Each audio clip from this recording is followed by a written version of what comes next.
He came to take the gun away, and it was on he and his sergeant detective. They were staking out the wrong house. It was across the street, and I'm playing around with the car, standing next to the gun in the trunk.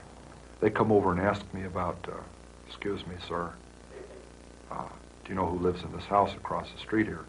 Well, that house was 609 Harriet. You cross back over to this side into 609 Ord, and they were looking for me and didn't even know that, see what I mean? Bad news. Well, at any rate, we walk into the house to have them ask my mother about this other house, and I'm saying, hey, which 609 are you looking for? And they said, are you Ed Kemper? Yes. And it goes on. And I needed to find out what they were looking for, the murder weapon, the .22 automatic, or the .44 Magnum, and I don't want to advertise that I've got a whole bunch of guns. So I made a comment to divine between the two. And I said, yes, quite a little gun, isn't it? And he retorted, a .44 Magnum, I hope so. And I said, whew, okay, because that loaded .22 was under the front seat and guaranteed me an arrest right on the spot. And .44 was in the trunk. I forgot that. I took them in the house, we went into my bedroom, and the closet door's open, and I have a high-powered rifle with a scope on it. You had some other stuff in the house, too, yes? Yeah. I had the personal effects and identification of the last two co-eds that had been murdered about 2 months before, right next to the guns in the closet, in a box. Could he have seen it? No, but when he arrested me for having all those guns and went through the rest of the closet looking to see if there were any pistols or anything else, he couldn't have helped notice a purse, a book bag, and co-ed ID inside of those belonging to their two latest murder victims. I back up and said, oh, excuse me. I just remembered something. And instantly he responds to what I'm saying. My hand moves. Back we go outside, and he's still thinking, boy, this is a really nice and helpful guy here. Some of these people do what you and I do to become better killers. They practice their trade. Didn't Kemper stop himself toward the end of his career? Kemper says he did. He says he could have gone on. He said he had fantasies of killing dozens more people, of leaving a trail of bodies across the country, and at one point he just got on the telephone and turned himself in. He said it was time for the killing to stop. In his case, he said publicly that it was his mother that he was killing all along, and when he killed his mother, that was the end. It's a very deep psychological observation from himself. It may be very accurate. It was springtime. It was April. And for 2 months I hadn't killed. And I said, it's not going to happen to any more girls. It's got to stay between me and my mother, and it's got to, I can't get away from her. We're still fighting. She's still belittling me. I'm like a puppet on a string, and I entertain her. She knows all my buttons, and I dance like a puppet with that pain. And it had even gotten physical, to where I had physically grabbed her and thrown her onto her bed, trying to emphasize a point that I was threatening to kill her. So here I pick up these two young ladies in Berkeley on Ashby Avenue. One has flowers in her hand, petite little dolls.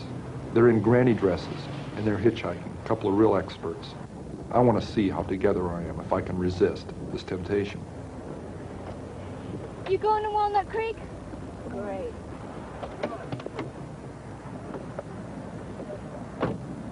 And they get in my car. They want to go one way. I know they need to go the other. If they go the way they're insisting on, we're headed right back out to where the first two co-eds were murdered. And I'm saying to myself, oh my God, all I got to do is relax, and they'll take me to their death. I've got the gun in the car, the same one I've been doing it with. I insisted. As gently as I could, I took them where they needed to go, to their college.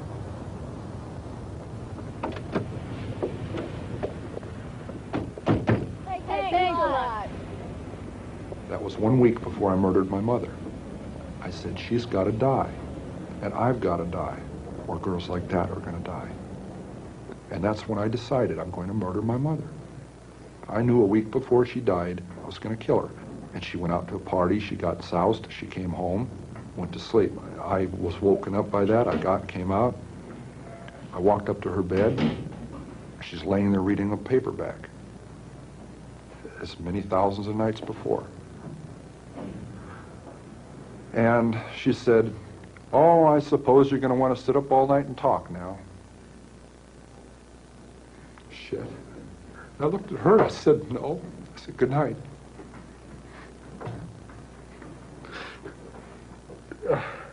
And I knew I was going to kill her, you know? And I'm so cold, it's so hard. And that's the first time in 10 years I've looked at it that way. I mean, that intensely, that honestly. It hurts. Because I'm not a lizard, I'm not from under a rock. I came out of her vagina. See? Came out of my mother. And in a rage, I went right back in.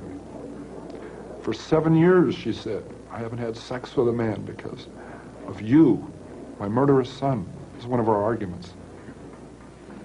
I cut off her head, and I humiliated her corpse.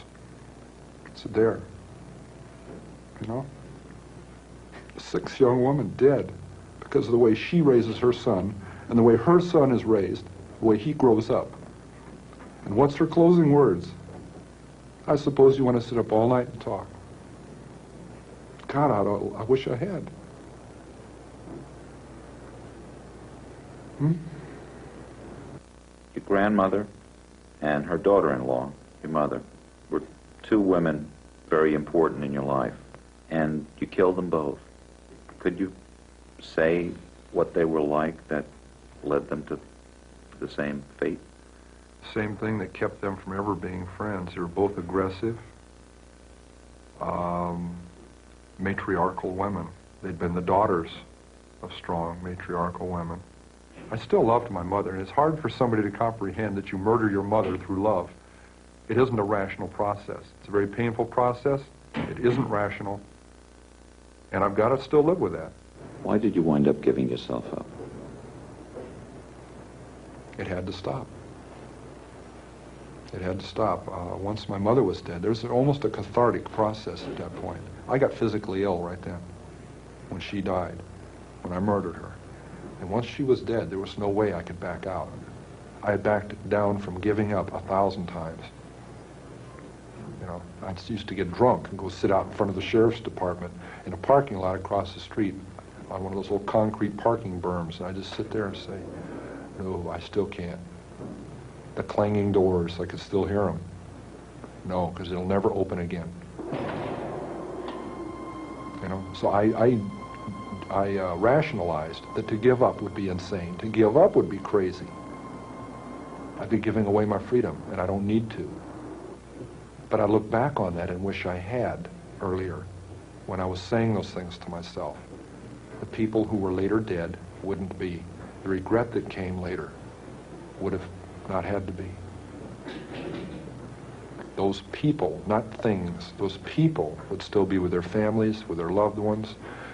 They would have their own families if I had had the courage to make that decision instead of painting myself into the corner. Where might you be if you'd never given in to the impulse to murder? Where might I be?